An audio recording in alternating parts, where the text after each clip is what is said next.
What's up, guys, and welcome back to my reading journey. I hope we're all doing absolutely fine, and today, as usual, we're going to continue with the Discourses by Epictetus. And I will read to you the chapter 21 of the third book, To Those Who Undertake the Profession of Teacher with a Light Heart. So let's get started. Those who have learned precepts and nothing more are anxious to give them out at once, just as men with weak stomachs vomit food. First, digest your precepts, and then you will not vomit them. Undigested, they become vomit indeed, impure and uneatable. Show us that you have digested them to some purpose, and that your governing principle is changed, as athletes can show their shoulders as a result of their training and eating, and as those who have acquired the arts can show the result of their learning. The carpenter does not come and say, "Hear me discourse on carpentry," but he undertakes a contract and builds a house, and so shows that he has acquired the art. Do you likewise eat as a man, drink as a man, adorn yourself, marry, get children, live a citizen's life, endure revilings, bear with an inconsiderable brother? Inconsiderate brother. Bear with the father, a son, a traveling companion. Show us that you can do this, and then we shall see that you have, in truth, learned something from the philosophers. Not you, you say. Come and hear me reading out commands. Away with you, look for someone to disgorge your vomit on. I assure you, I will expound Chrysippus' doctrines to you as no one else can. I will break up his language and make it quite clear.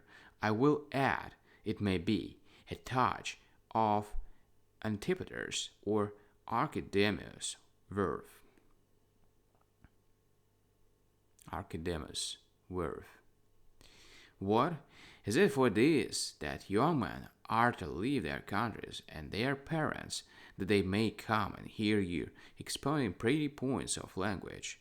Are they not to return ready to bear with others and work with them, tranquil and free from tumult, furnished with a provision for life's journey, which will enable them to bear with what befalls them well, and to adorn themselves thereby? And how are you to impart to them what you do not possess yourself? For your sole occupation from the first has been this: how you are to resolve syllogisms and variable arguments, and arguments concluding with the question. But so and so gives lectures. Why should not I? Slave, you cannot do this offhand and in a random fashion. It demands mature years and a certain way of life, and the guidance of God. You say no, but no one sails from harbor without sacrificing to the gods and invoking their help. And men do not sow at random, but only when they have invoked Demeter. And when a man has laid his hand to the task so momentous as this, without the God's help, will he be secure, and will those who come to him be fortunate in their coming? Man, what are you doing but making the mysteries common? You say, there is a shrine at Eleusis. Here is one also. There is a hierophant there. I too will make a hierophant. There is a herald there. I too will appoint a herald. There is a torch-bearer there. I too will have a torch-bearer. There are torches there. So there are here. The cries are the same. What difference is there between our doings and the mysteries? Most impious of man, is there no difference? The benefit of the mysteries depends on proper place and time, one must approach with sacrifice and prayer, with body purified and mind ready to dispose, to approach holy rites and ancient sanctities. Only to do so, only so do the mysteries bring benefit. Only so do we arrive at the belief that all these things were established by those of old for our education and the amendment of our life, but you publish and divulge them out of place and out of season, without sacrifices or purifying.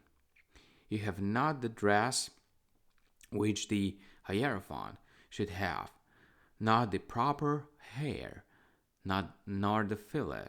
You have not the right voice, nor age. You have not lived pure as he has, but you have merely learned of the words, and say, the words have a holy power in themselves.